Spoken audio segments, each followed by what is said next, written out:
Starting January 7, 2026, millions of Americans can start to see their paychecks being garnished. Seems harsh considering the cost of living. Garnishing paychecks is kind of rigging the system in the sense that the government and the banks will never lose because they're just going to steal money out of your paycheck. And this is at a time when millions of Americans really need all the money they can get. With the high cost of living eating away at their savings, they really need their money. So in this video, I'm going to break down what is this garnishment and what you need to do to make sure that your paycheck is not garnished and not affected. The Trump administration announced Tuesday that beginning January 7th, it would send notices to people who defaulted on their student loans that they would begin wage garnishment, where a portion of their salaries withheld to pay back their debts.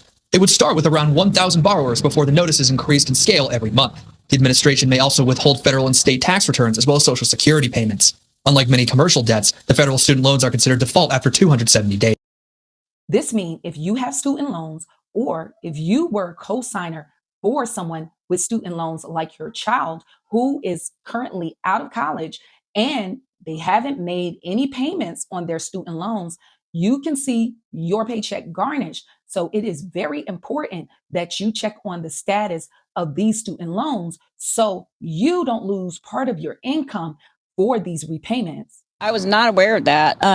They have already been seizing my tax refund every year. Jessica Carey tells me she still has a significant amount of student debt to pay off. I think it's about 60 grand or something like that. I got a bachelor's degree, then I went to grad school for a year, and then I did some other stuff and borrowed a bunch. She says she can't afford to go into default. I really do need to check it out and try to get a repayment plan going on before they do that, because I can't afford to have my wages seized. Tax season's coming up, and I don't want them to, I really needed that refund this year, so I don't know what to do.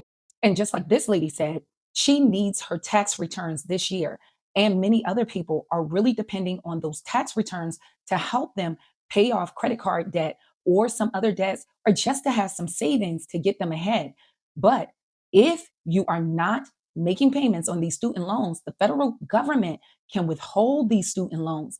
And unlike other debts, they don't need to go to court in order to take action against you. And with this year, it is already slated that American tax returns would be higher. Now, it would be very unfortunate if you or someone you love needed this money and that whole tax return is applied to their student loan debt. The other thing that makes federal student loans fairly unique is that the federal government does not have to go to court and get a judgment in order to use some of the more robust collection tools they have at their disposal. Back in April, the U.S. Department of Education reported that around 42.7 million borrowers owed $1.6 trillion in student debt. This includes 5 million borrowers who are in default and had not made a monthly payment in over 360 days. Only 38% of borrowers were on time with their student loan payments. During the COVID-19 pandemic, which put many Americans out of work, the U.S. Department of Education paused all student loan repayments and placed a temporary 0% interest on all of them.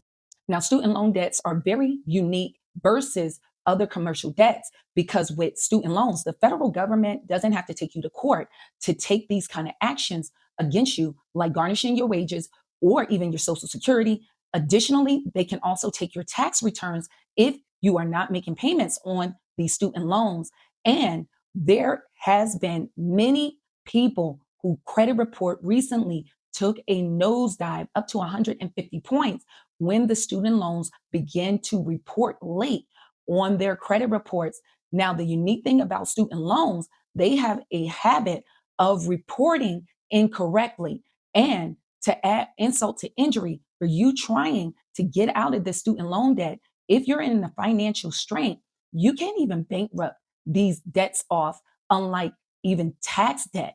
So this is putting people in a really bad position. Now with student loans, they do report incorrectly. So you can dispute this because most student loans you'll see on your credit report will just out the blue say 90 days late when the previous months say on time. That is a violation of the FCRA because everything needed to be reported 100% accurately, and that is not accurate.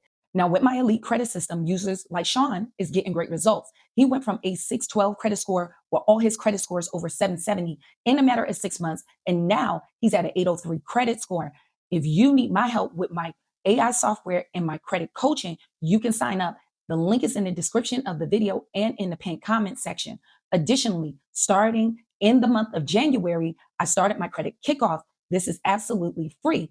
We actually go live on Saturday at 8 p.m. Central Time, and this is designed to give you hacks and tricks to increase your credit score by 100 points within a month. So if you want to join that, make sure that you subscribe to this channel and turn on your notification. And here are some additional steps that you can take to make sure that your tax returns are not taken and your paycheck is not garnished from student loans.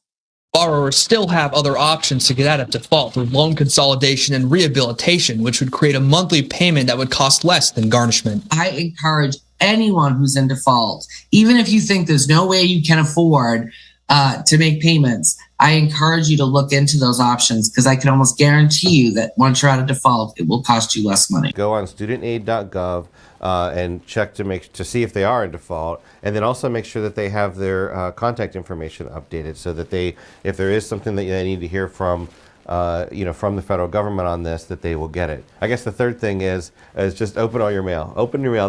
So it's important that you call your student loan servicer and set up some kind of payment arrangement so these collection actions of withholding your actual tax returns or garnishing your paycheck does not take place against you. Additionally, make sure that you contact your children if they also have student loans that you co-sign, or anyone in your family, and let them know about what's coming down the line so they don't lose their tax returns or get their wage garnishment.